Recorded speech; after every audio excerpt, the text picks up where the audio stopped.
é uma família, somos amigos, então eu vou pedir para que ele toque Amigo.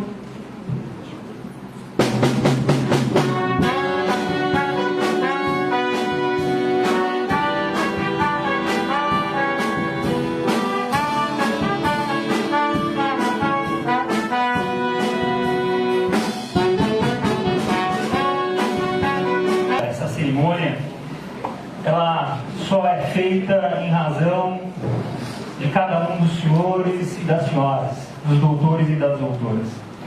A banda, ela foi convidada não em razão da diretoria, não em razão dos coordenadores, mas em razão de cada um dos doutores e doutoras que receberá a carteira nesta oportunidade.